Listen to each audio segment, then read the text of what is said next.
Welcome to induce classes. आज हम discuss करेंगे कि जो ब्रेक्सिट डील है उसके क्या इम्पैक्ट्स हो सकते हैं यूनाइटेड किंगडम और पूरे वर्ल्ड पे। Why it's important to discuss now. तो जैसा कि हम सबको पता है कि जो ब्रिटेन एग्जिट हो चुका है यूरोपियन यूनियन से ऑन जनवरी 2020 और जो उसके बाद 31 दिसंबर 2020 तक उनका ट्रांजिशन पीरियड था जिसके अंदर ब्रिटेन को नेगोशिएट करनी थी उसकी डील मतलब कैसे यूरोपियन यूनियन के साथ उसके आगे का जो एग्जिस्टिंग सिस्टम है वो वर्क करेगा और किस तरीके से जो ट्रेड्स हो रहे हैं जो लेबर्स हैं जो एक दूसरे की कंट्रीज़ में रह रहे हैं, जो यूरोप में और जो ब्रिटेन में रह रहे हैं, उनके ऊपर कैसे उन चीज़ों को मैनेज किया जाएगा, कस्टम लॉस क्या होंगे। तो इन सारी चीज़ों को नेगोशिएट करने का एक समय मिला था ब्रिटेन को, जिसकी डेडलाइन खत्म हो चुकी है 31 दिसंबर 2020 को। इसका मतलब ये है कि ब्रिटेन ऑफिशियली फॉर्मली अलग हो चुका है यूरोपियन यूनियन से। और उसके बाद जैसा कि हमें पता है, क्योंकि ब्रिटेन के लेफ्ट के बाद उसने यूरोप का जो सिंगल मार्केट था और जो सिंगल मार्केट था उससे वो लीव कर चुका है। जो कस्टम लॉस थे यूरोप के अब ब्रिटेन पे वो अप्लाई नहीं होंगे। अब ब्रिटेन के पास अब ब्रिटेन अपने जो इकोनॉमिक डिसीजंस हैं और जो पॉलिटिकल डिसीजंस हैं वो इंडिविजुअली ले सकता है। उसको अब यूरोपियन यूनियन से वो बाइंड नहीं होगा और वो जितनी ट्रेड डील्स होंगी अब उसको इंडिविजुअली ही करनी पड़ेंगी। उसके बाद ब्रिटेन को अपनी सारी जो डील्स हैं यूरोपियन यूनियन के मेंबर्स के साथ और जो अदर वर्ल्ड कंट्रीज़ हैं उनके साथ अब वो उनको रीनिगोशिएट करेगा, क्योंकि अब पुरानी डील्स अब ख़त्म हो जाएंगी।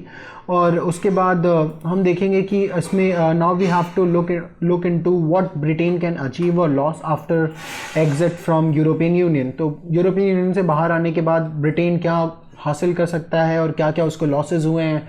और तो ब्रेक्जिट क्या है? तो ब्रेक्जिट जो है वो ब्रिटेन की एग्जिट यूरोपियन यूनियन से, जो ब्रिटिश एग्जिट है, जो ब्रिटेन अब यूरोपियन यूनियन का मेंबर नहीं है, जो ब्रिटेन अब एग्जिट लेगा उसे हम ब्रेक्जिट कहेंगे।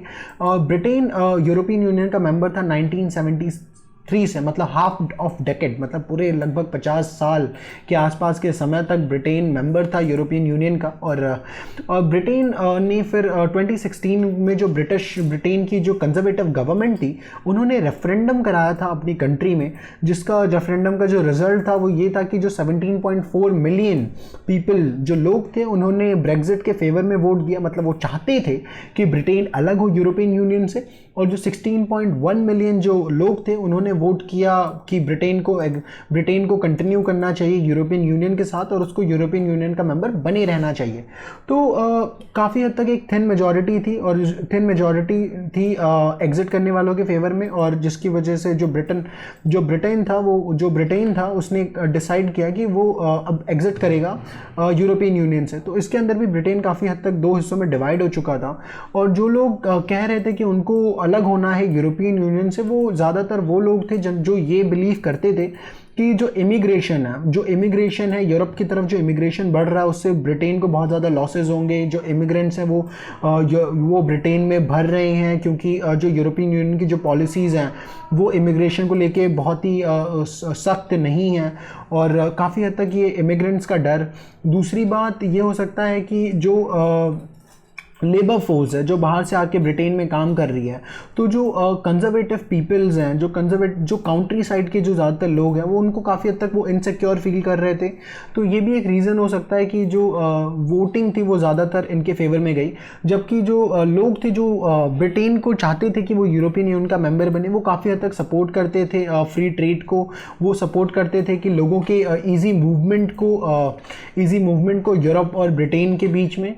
तो ये सारी चीज़ें हैं, बट हम अब आज के समय में ब्रिटेन अब यूरोपियन यूनियन का मेंबर नहीं है।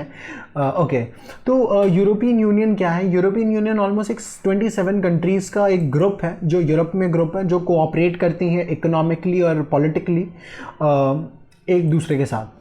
तो इसके इकोनॉमिक इम्प्लीकेशंस क्या हो सकते हैं ब्रेक्जिट के?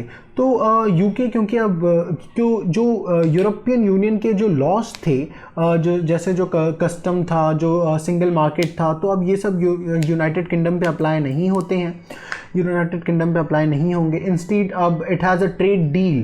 तो क्योंकि मैंने आपको कहा कि एक ट्रांजिशन पीरियड था जिसके अंदर इन सारी चीज़ों को डिसाइड करना था कि अब आगे कैसी चीज़ें वर्क करेंगी यूरोपियन यूनियन और यूनाइटेड किंगडम्स के बीच। तो एक ट्रेड डील साइन होती है दिसंबर में ही, क्रिसमस के वेकेशन पे, जिसके अंदर ये होता है कि ज़ीरो टैरिफ्स होंगे, ज़ीरो कोटाज होंगे, गुड्स ट्रेड जो ट्रेड्स हो रहा था अभी तक इनके बीच में यूरोपियन यूनियन और ब्रिटेन के बीच में वो जैसा था वैसे ही चलता रहेगा।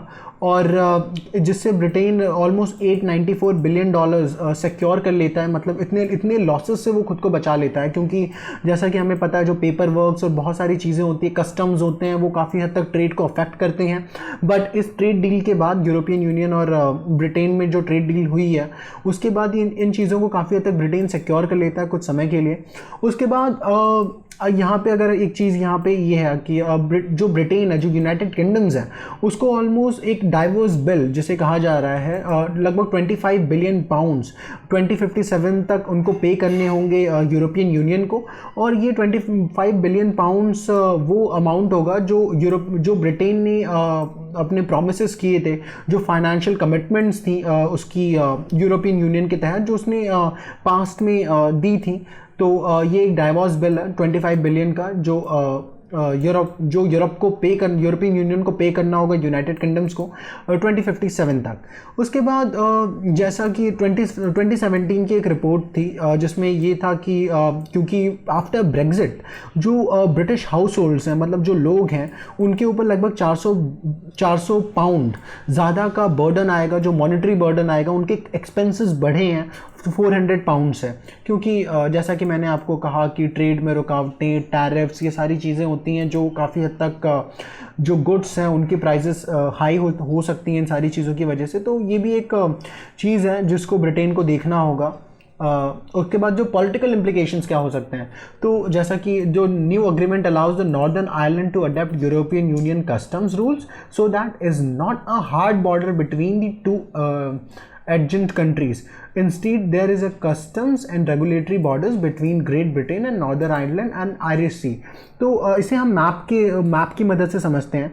तो जैसा कि आप देख सकते हैं कि ये काफ़ी तक यूनाइटेड किंगडम्स का मैप है, जिसके अंदर स्कॉटलैंड, इंग्लैंड, वेल्स और ये जो आपको छोटा सा दिख रहा है यहाँ पे जो बॉर्डर दिख रही है, तो ये जो बड़ा वाला एरिया है दूसरे कॉन्टिनेंट का वो आयरलैंड है, और जो ऊपरी हिस्सा है वो नॉर्दर्न आयरलैंड है, और नॉर्दर्न आयरलैंड ब्रिटेन का पार्ट है।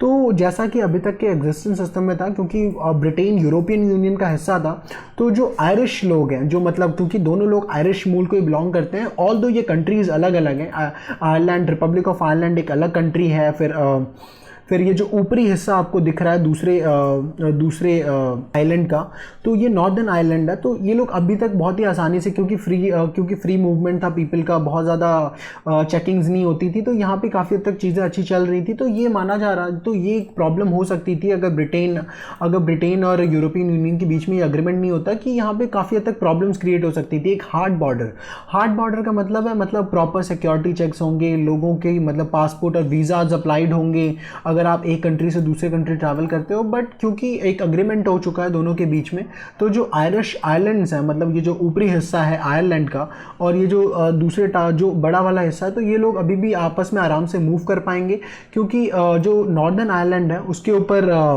लागू होंगे यूरोपियन यूनियन के कस्टम्स। तो और एक काफ़ी हद तक एक रेगुलेटरी बॉडी होगी, कस्टम्स रेगुलेटरी, और जो इन चीज़ों को हैंडल करेगी। ओके, तो जो फ्री मूवमेंट जो था वो पीपल का वो अलाउ नहीं है। तो मैंने जैसा कि कहा कि अब लोगों का ब्रिटेन से और यूरोप की तरफ जाना, ये थोड़ा सा अब आपको चेक्स एंड बैलेंसेस, अब चेक्स होंगे, आपका पासपोर्ट चेक किया जाएगा और बहुत सारी चीज़ें। और क्योंकि जैसा कि हमें पता है कि जो ब्रिटेन में बहुत सारी जो वर्क फोर्स थी वो यूरोपियन यूनियन के लोग थे जो ब्रिटेन में काम करते थे, तो अब उनको काफ़ी हद तक एक प्रॉपर डॉक्यूमेंट वैलिडेशन होगा, उनको वेरिफिकेशन कराने होंगे ब्रिटिश गवर्नमेंट से कि वो यहाँ, और उसके बाद ही वो अपनी लिविंग को रिज्यूम कर सकते हैं, वो उसके बाद ही ब्रिटेन में और आगे समय तक रह सकते हैं। और बिना प्रॉपर डॉक्यूमेंट्स के वो अब ब्रिटेन में वो नहीं रह सकते हैं। तो ये भी एक चीज़ है जो लोगों के मूवमेंट को हो सकता है अफेक्ट करे इन फ्यूचर। बट ठीक है। तो how it will affect India and India's relation with United kingdom. तो अब जो इंडिया का रोल है, क्योंकि अब यूनाइटेड किंगडम जैसा कि मैंने आपको कहा कि वो यूरोपियन यूनियन से बाहर आ चुका है, काफ़ी हद तक उन्होंने एक ट्रेड डील सिक्योर कर ली है, बट अब यूनाइटेड किंगडम के पास एक मौका है कि वो अपनी जो डीलिंग्स हैं, वो जो अपनी जो ट्रेड एग्रीमेंट्स हैं, वो अब इंडिविजुअली डिसाइड करे।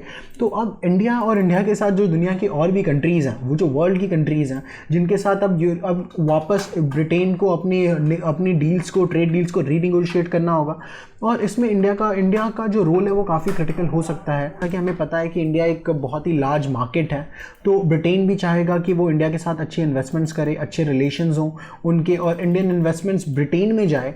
और अगर हम ब्रिटेन में जाए और जो इंडियन कंपनीज़ हैं वो और ज़्यादा इन्वेस्ट करें, दोनों देशों की कंपनीज़ एक दूसरे में इन्वेस्ट करें, अच्छे पैसे, अच्छी इकोनॉमी जनरेट करें, और ओवरऑल कंट्रीज़ को बेनिफिट हो। और जैसा कि हम देख रहे हैं कि 2018 में जो इंडिया का ट्रेड था ब्रिटेन के साथ, वो ऑलमोस्ट $20 बिलियन का था, जो बहुत बड़ा अमाउंट नहीं है अगर आप इतनी बड़ी दो ह्यूज इकोनॉमीज़ को देखते हैं। मतलब ब्रिटेन की इकोनॉमी को देखते हैं और इंडिया की इकोनॉमी को देखते हैं, तो $20 बिलियन एक बहुत बड़ा ट्रेड नहीं होता है। तो जिसमें हाँ, इंडिया को इस ट्रेड में सरप्लस तो है, इंडिया इस ट्रेड में सरप्लस है, मतलब इंडिया ज़्यादा एक्सपोर्ट करता है और कम इंपोर्ट करता है। तो इससे इंडिया को जो फ्यूचर में जो चांसेस हैं वो काफ़ी हद तक बढ़ जाते हैं कि हम ब्रिटेन से बहुत अच्छे प्रॉफिट, जो दोनों कंट्रीज ट्रेड करके बहुत अच्छा प्रॉफिट जनरेट कर सकती हैं, और बहुत ज़्यादा पोटेंशियल है इन दोनों कंट्रीज़ के बीच में ट्रेड करने की। और क्योंकि अब ब्रिटेन के साथ हमें रीनिगोशिएट करनी होंगी अपनी सारी डीलिंग्स, तो ये भी एक चीज़ है कि हम अपने फेवर्स में, या फिर एक काफ़ी हद तक एक बैलेंस्ड फेवर डील हम कर सकते हैं ब्रिटेन के साथ। तो ओके, तो अब जैसा कि हम देख रहे हैं, जो एज ऑफ 2019 जो इंडियन कंपनीज थी यूके में, उन्होंने ओवरऑल 48 बिलियन पाउंड जनरेट किया है, और almost they have employed more than 1 lakh people in United kingdoms. तो इससे हमें ये देखने को मिलता है कि जो इंडियन कंपनीज की पार्टिसिपेशन है यूरोप में, सो ब्रिटेन में, वो कितनी इंपॉर्टेंट है। हमारी जो कंपनीज है, जो टाटा ग्रुप्स हैं, और जो इंडिया की रिलायंस हैं, जो अडानीज़ हैं, तो जो ये बड़े बड़े फर्म्स हैं, ये काफ़ी हद तक पोटेंशियल रखते हैं कि ये ब्रिटेन में जाएं, बिजनेस करें, अच्छे प्रॉफिट जनरेट करें, इंडिया को भी प्रॉफिट हो, ब्रिटेन को भी प्रॉफिट हो। तो ये बहुत ही एक अच्छा होगा दोनों नेशंस के लिए, क्योंकि हम एक कलेक्टिव ग्रोथ की तरफ जाएंगे। जो यूनाइटेड किंगडम्स हैं उसको अपनी जो ट्रेड डील्स हैं वो दुनिया के और भी कंट्रीज़ के साथ रीनिगोशिएट करनी पड़ेंगी। और एक और कुछ चीज़ें और भी हैं, जैसे कि जो ब्रिटेन को ऑलमोस्ट आने वाले समय में हो सकता है कि उनके जीडीपी को कुछ लॉसेस भी हों फ्यूचर में, क्योंकि जैसे ही ये न्यूज़ आई थी बाहर, तो ब्रिटिश करेंसी डिवैल्यूएट हो गई थी कुछ हद तक। बाद में उसने थोड़ा सा रिकवर किया, बट वो उस पहले की सिचुएशन में नहीं आ पाई है। तो ब्रिटेन काफ़ी हद तक इंडिपेंडेंट हो चुका है, तो वो कोशिश करेगा कि इन चीज़ों को वो अपने फेवर में डील्स कर पाए, और इन फेवर्स में डील कर पाए और वो ज़्यादा से ज़्यादा जो बेनिफिट, जिस बेनिफिट के लिए उसने यूरोपियन यूनियन से एग्जिट की थी, वो उसको मिले। तो बस हमें देखना होगा कि आने वाले समय में क्या होता है। लेक्चर सुनने के लिए धन्यवाद, और बस हमारे साथ जुड़े रहिए।